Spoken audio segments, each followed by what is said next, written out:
All right, a few weeks ago, I showed you a DIY / conversion kit from Maxfind. It's called the M5 that allows you to convert pretty much any deck into an electric skateboard. I had hoped to use this classic reissue of a Hosoi hammerhead. Unfortunately, that didn't work out because the wheelbase on that is just too short. So had to go out and find another board. I found one that's pretty much suitable, but you'll be able to learn a lot from watching this. So we're gonna install it today.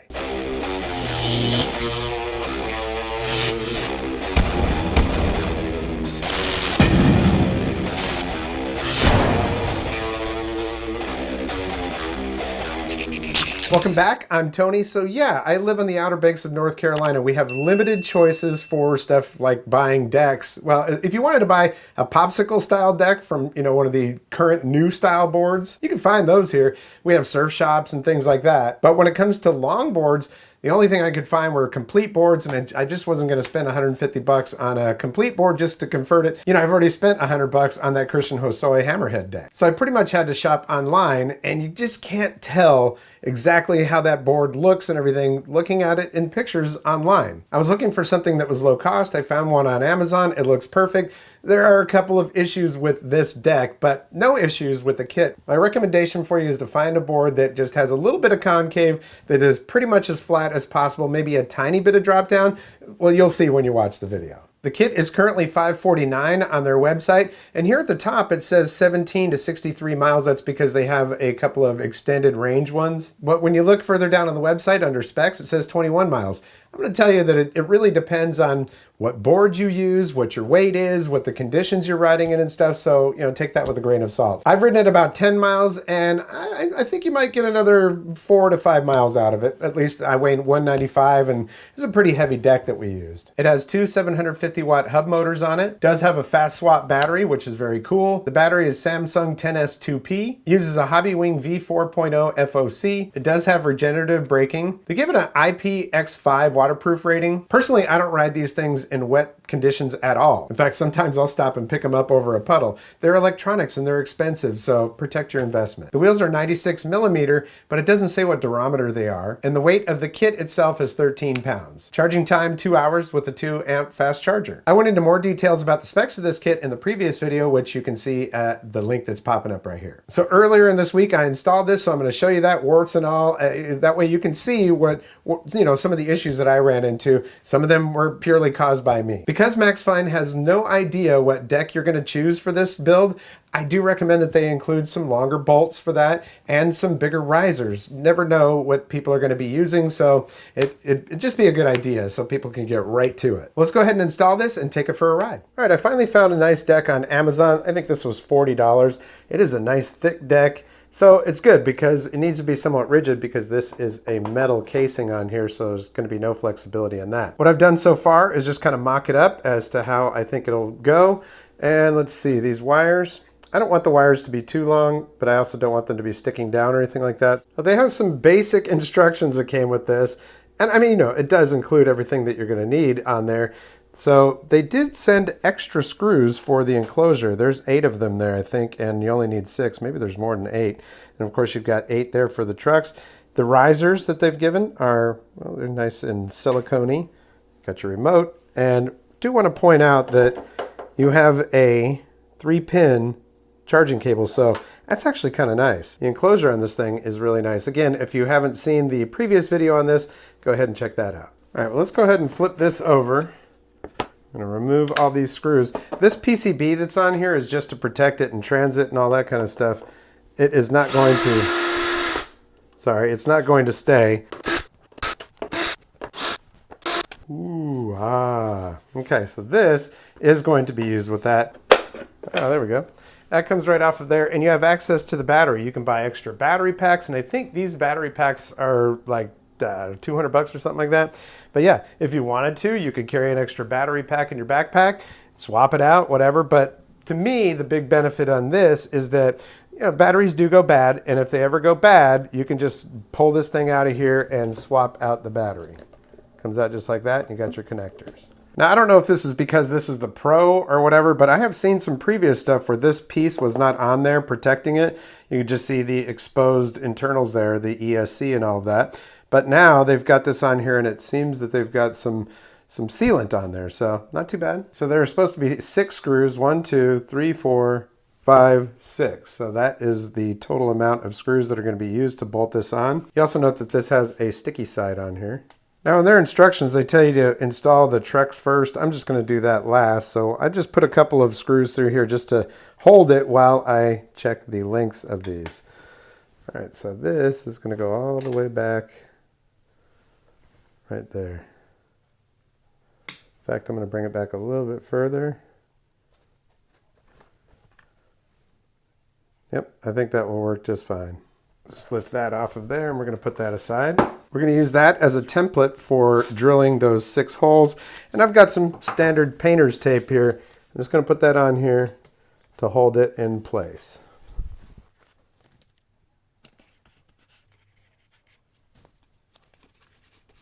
Now the board does have a concave to it, but you're going to be using that foam piece that is the insulator for it. And I imagine some weatherproofing, and that will form to the board if it's going to be hanging over the sides.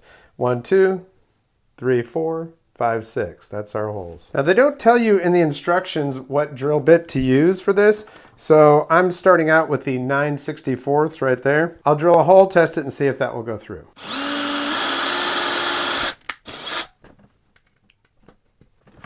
Now it's going to have to be a little bit bigger, so let me switch the bits. And I'm going to take these off for right now.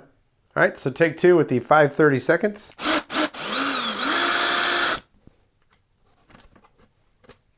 And that is a perfect fit.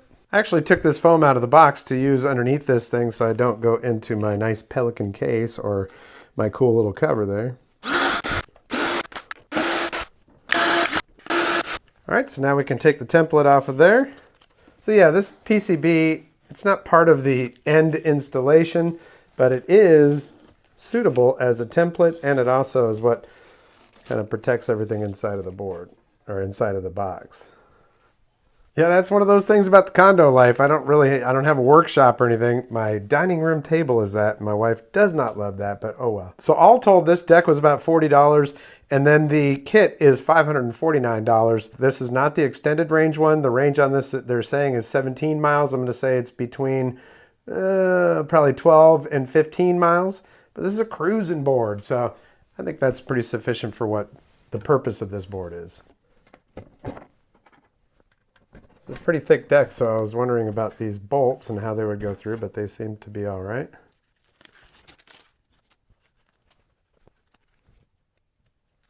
I just wanted the bolts in there so I could use that as a guide to make sure we get this in exactly the right spot. Okay. All right, so that is applied. All right, so this might be a little bit tricky. Let's see if we can get this lined up.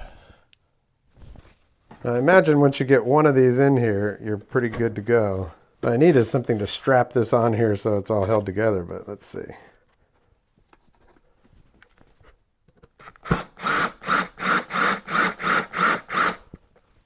Appears to have grabbed it.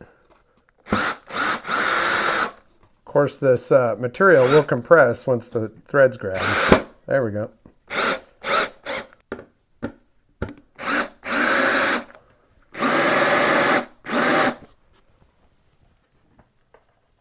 Okay, so these bolts that they sent, definitely not long enough, at least for my application. This board does have a bit of a concave to it.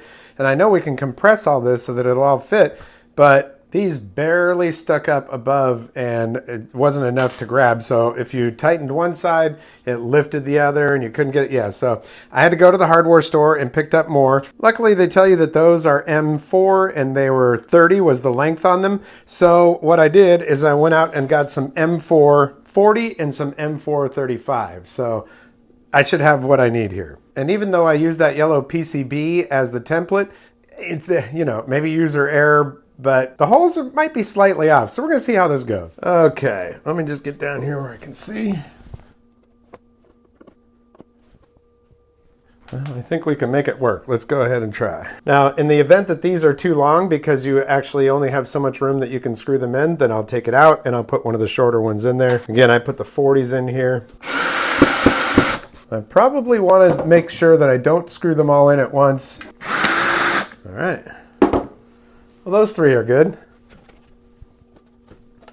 All right, so you get the gist of that. What I'm going to do is get all these things secured, and then we'll come back and show you the rest. All right, I got this mounted, and well, it wasn't exactly easy. Some of those shorter screws actually do work for parts of it. Look, if it's got a concave like this, my recommendation is you might want to go with a flatter board, because you really got to get these things, tightened down in order to get the foam pad to squish down here enough to conform to the board. And I recommend that you tighten by hand, because if you're using a drill like this one, well, you might strip out your screws. And that's one of the reasons why I didn't put the trucks on first, as they recommend, because you may have to manipulate the board, flip it around, and all that kind of stuff in order to get things done.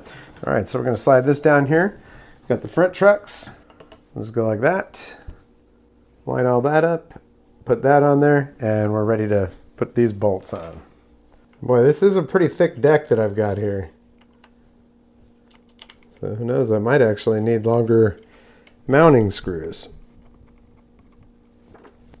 And it looks like they're just long enough. Wouldn't hurt to get longer ones though. Yeah, I'm not sure how much clearance I'm going to get with this drop and these wheels being so close to the height of this. Yeah, I'm either going to have to put this on a different deck, or I will have to put some risers on here and some longer bolts. But as you know, I've been working on this one for a while, and living here on the Outer Banks of North Carolina, we're pretty limited as to what shops we have, and I had to do all my shopping online. So recommendation is to make sure that you have a board that maybe isn't quite as thick as this one. And if it does have a drop down, make sure that it doesn't have as pronounced a drop down. All right, so now we've got little arrows on here. See a little arrow on there. There's also an arrow on here, so we're just going to match that up. And bingo! Same thing over here. And there we go. It's done. Turn that on. Now you really should charge this thing completely before you turn it on, but I want to get it going and see how she does. Standard Maxfind remote. Well, heck, the board is pretty much full as it is. The remote's not even as full as the board. So yeah, this is how this one works. You got your function button, your power button. Hit the function button one time. You're going to switch gears. That's first gear, second gear, third gear, and fourth. Let's see if it rolls here. Okay, first gear, 15 miles per hour. Oh, that's kilometers per hour. 25 kilometers per hour.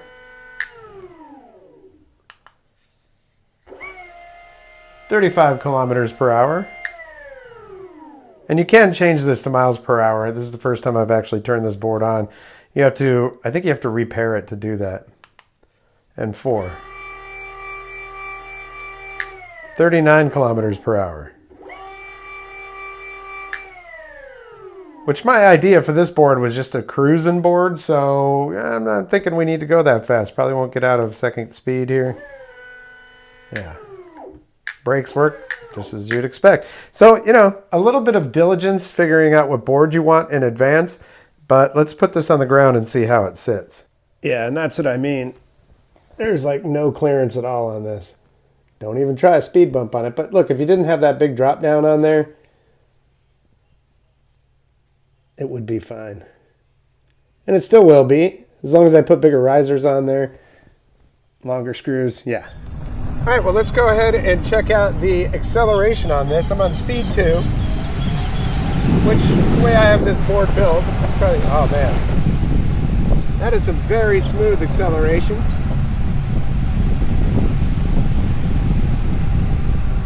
All the way through the throttle it is. Let's go ahead and get this up to speed for second speed.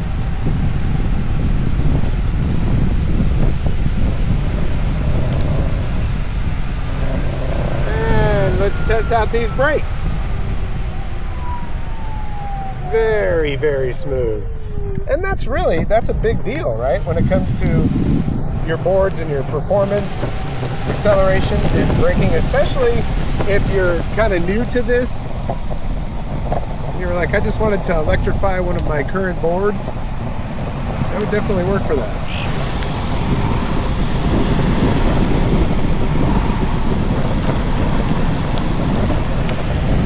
Now, I can't carve very aggressively because I was doing that earlier, and this board is it's a lowrider, and that's really what I wanted, but I would need to have some bigger risers on here and stuff because it actually scraped just from carving because of the board I chose. So yeah, I do ask you to heed my advice when it comes to the boards.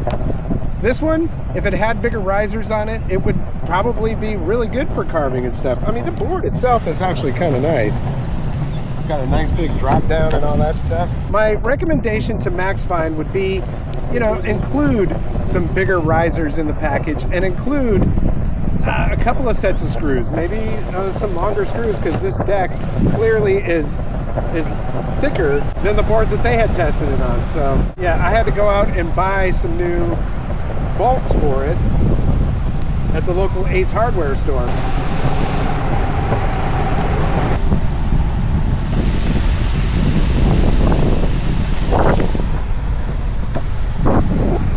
Now, if you watch this channel a lot, you know that I'm not a big fan of urethane wheels. And these wheels, well, they're not super soft and they're not super hard. So they're good for e-skate, but they're perfect for something like this because smoother road. Now, this is a little bit rougher. So if I'm just talking about the functionality of this kit and not the overall board, I gotta say it's pretty nice. All right, let's do this. I'm gonna put this in 3rd speed, which I rarely go in 4th speed anyways, especially with a board like this. Let's go ahead and try it out.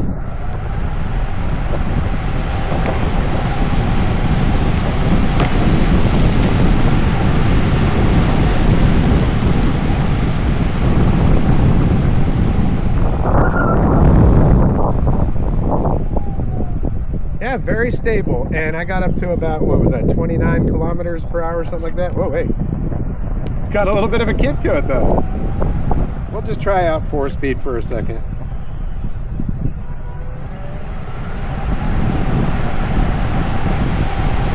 Woo! All right. Not too shabby at all.